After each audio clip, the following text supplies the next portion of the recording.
anak-anak pada selesai sekolah, kalau yang SMA, mereka akan memilih kuliah, jurusan, misalnya anak punya 2 pilihan jurusan. Yang satu itu cocok sama kepribadiannya. Nah, yang satunya lagi cocok sama kemampuannya. Kira-kira mana yang harus dipilih? Baik anak maupun orang tua kadang-kadang bingung untuk memilih. Jangan sampai salah pilih jurusan gitu. Oke, ya. Mumpung masih jurusan yang dipilih, belum pekerjaan. Ya, oke. Jadi kan kadang ada uji yang lain ya. Uji yang lain itu misalnya tes minat, bakat, talenta, itu bisa. Bisa pakai sidik jari, bisa pakai yang lain, atau psikolog. Lalu ketahuan kemampuannya ini, otaknya begini, begini. Sehingga mengerucut pada 2-3 pilihan. Biasanya itu pilihan nggak cuma satu. Kalau ujian tesnya ke Jakarta pasti ada. Saya nggak tahu di Gorontalo ada apa enggak, tapi Surabaya, kota-kota besar ada. Namanya tes penelusuran minat dan bakat. Nah, ketahuan nih ya kemampuan otaknya, cara berpikirnya, ini cocoknya ini. Berarti itu dari kemampuan otak. Lalu tes nih MBTI, kepribadian atau foto karakter. Muncul lagi alternatifnya. Ini gitu ya. Wah, tak jadi tambah banyak. Nah, biasanya tuh gini, dari otak muncul misalnya 3 pilihan atau 4 pilihan. Dari kepribadian muncul juga 4 pilihan. Tapi biasanya ada 2 yang sama.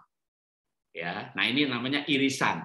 Nah, yang terbaik itu kalau bisa pilihan itu di sini gitu ya. Tapi kalau misalnya ini ada sih di luar negeri nih mahal gitu ya, sehingga udah dicoret deh gitu dah. Nah, tinggal pilihannya nih yang satu mampu, di otaknya mampu nih, matematikanya kuat ini.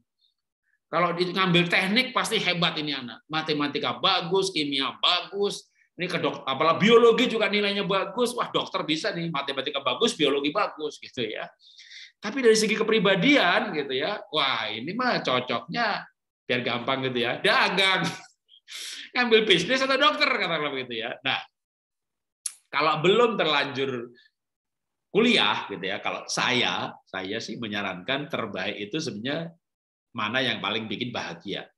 Karena hidup ini kan cuma sekali ya.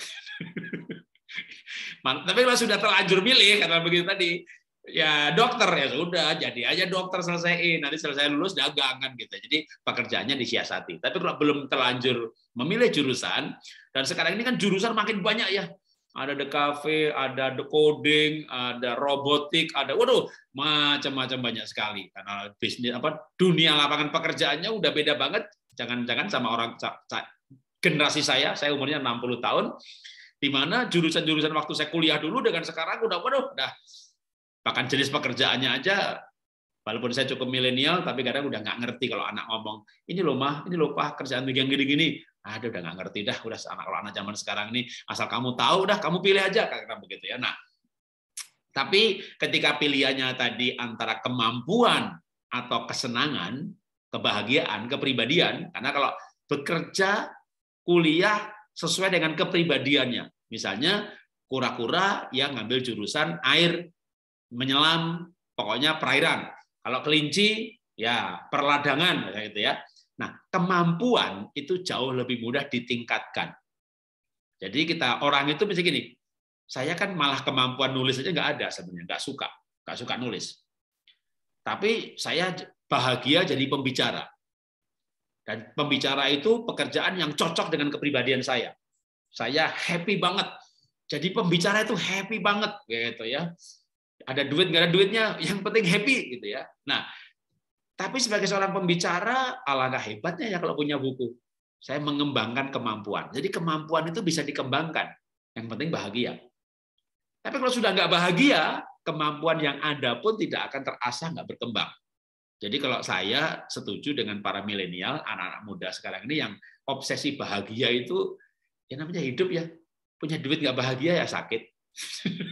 Jadi lebih penting kaya atau bahagia? Kalau bahagia ntar kaya juga. Berarti rajin loh ya, tapi rajin, benar, jujur, ini kan karakter, ya kan? Nah sekarang pekerjaan yang sesuai kepribadian, yang bikin dia happy, nah nanti kemampuannya Saya yakin sebenarnya begini ya. Orang itu kalau bahagia di situ pasti mampu di situ. Cuma memang ada orang-orang yang namanya ini multi talent, multitasking. Jadi kalau orang itu talentanya banyak, sering milih itu malah jadi bingung. Ya, anak saya nomor 1 itu ya matematika 10, kimia 10, ya, ekonominya 10. Dia dulu bingung bisnis atau dokter. Akhirnya mengerucut pada bidang yang beda banget gitu. Saya juga jadi orang tuanya jadi bingung juga, pernah ngalami ya, anak saya nomor 2 nomor 1. Secara kemampuan dokter dia mampu, dapat beasiswa di Singapura ranking 1 terus. Lalu secara kepribadian cocoknya bisnis. Nah, dulu akhirnya gini, saya ngambil jalan tengah. Anak saya bawa ketemu dokter. Biar ngobrol sama dokter. Dan saya tidak istilahnya subjektif. Misalnya saya mengarahkan dia jadi bisnis. Gampang kalau gitu. Aja ketemu dokter yang tidak bahagia. Tahu kan dokter yang tidak bahagia? Nah, jangan jadi dokter, nggak enak. Malam-malam ditelepon, dicari orang, nggak bisa istirahat. Itu namanya dokter yang tidak bahagia. Ada juga pendeta yang tidak bahagia. Nah, jangan jadi pendeta, nggak enak. Hidup dari belas kasihan orang lain, minta-minta sumbangan. Jadi pengusaha aja tapi melayani ya. Yang penting melayani, jadi pengusaha kayak Pak Jarot tuh. Nah, itu namanya pendeta yang tidak bahagia. Pendeta bahagia itu ya dia pengen anaknya jadi pendeta.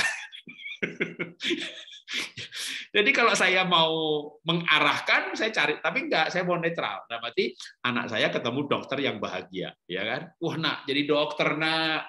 Ada orang enggak jadi mati gara-gara tante obati itu enggak jadi dipanggil Tuhan. Waduh, bukan cuma orang itu loh, istrinya, anaknya semuanya berterima kasih. Wah, karena sembuh lewat tante. Tante merasa berharga banget. Dan kalau sebulan aja bisa nolong orang 1 jadi sembuh. Padahal bukan sebulan sekali, bisa tiap minggu. Hidup ini berarti banget. Wah, anak saya langsung matanya berbinar-binar. Dokter, gitu ya. Tunggu dulu. Saya cariin ketemu coach, motivator, pebisnis, gitu. Ngobrol dia. Ngobrol berjam-jam. Pak, bisa nggak? Nanti malam ketemu lagi. Berarti nyawanya nyambung. Orang itu kalau ketemu yang satu spesies gitu ya, ayam ketemu ayam, rukun dia gitu kan, ayam ketemu entok, nggak nyambung ngomong gitu. Jadi ketika anak itu punya 2 pilihan, kalau mau orang tua ini carikan ya, carikan orang yang profesinya itu yang diingini si anak ini, 2 pilihan ini, dan carikan yang bahagia supaya masing-masing memang memberikan dorongan ke situ supaya anak betul-betul mendapat plus minusnya itu imbang. Dan biasanya dalam keluarga itu ada. Jadi misalnya anak ini pengen jadi dokter, biasanya ada pamannya yang dokter. Anak ini pengen jadi guru, biasanya ada tantenya yang guru gitu. Sehingga bisa ditemukan dan nanti biasanya makin semangat tuh. Udah guru deh, orang itu masih mikir tuh guru gajinya kecil gitu ya. Dia punya pilihan apa lagi? Guru atau apa? Nah, carikan lagi nih ya. Tapi jangan lupa carikan orang yang bahagia sebagai itu. Sehingga nanti anak kita ketemu, nah, dia makin bingung, tapi paling enggak dia sudah dapat info yang lengkap, baru kita ngobrol. Nah, nanti biarkan dia yang, kalau saran saya, biarkan dia yang mengambil keputusan. Ya kan kamu udah ketemu si ini. Kalau menurut dia gimana? Ya begini-begini. Nah, kalau menurut kamu, ya boleh juga sih gini. Tapi kalau ini, nah kamu timbang ya. Nanti kalau udah ya baru misalnya mau bantu dalam doa, kita doakan. Kalau orang tua mungkin masih, orang tua sendiri ketika anaknya bercerita tentang ketemu ini gini-begini, ketemu ini begini-begini, kita sudah mulai dapat feeling yang lebih kuat sih. Kalau menurut Papa sih kamu cocoknya misalnya ini. Tapi itu nasihat sudah menjadi bijaksana karena dua alternatif ini kita dorong dulu sampai bahkan kita pun lewat bertemunya dengan 2 alternatif ini kita di-upgrade masing-masing. Ini itu hebatnya kayak apa, gajinya berapa, prospeknya bagaimana, kehidupan pekerjaannya bagaimana. Sehingga kita nanti bisa sebagai orang tua juga boleh, toh dua-duanya ini anak mau, tinggal pilih yang mana. Ya, yang repot tuh kalau misalnya gini, anaknya itu nggak mau ini, gitu ya. Anak nggak mau ini, anaknya maunya ini, tapi orang tua paksa ini, nah itu jelek, gitu ya. Tapi kalau anak milih ini atau ini, nah itu sebenarnya itu problem yang bagus, gitu ya. Toh dua-duanya anak sebenarnya mampu, tinggal senang yang mana. Biarkan kalau udah SMA ya ke atas, ajari anak yang mengambil keputusan. Kalau anak mengambil keputusan, nanti dia kuliah, capek, lelah, bosen, itu kan keputusan kamu. Beda kalau kita yang ngambil keputusan, nanti dia menyalahkan.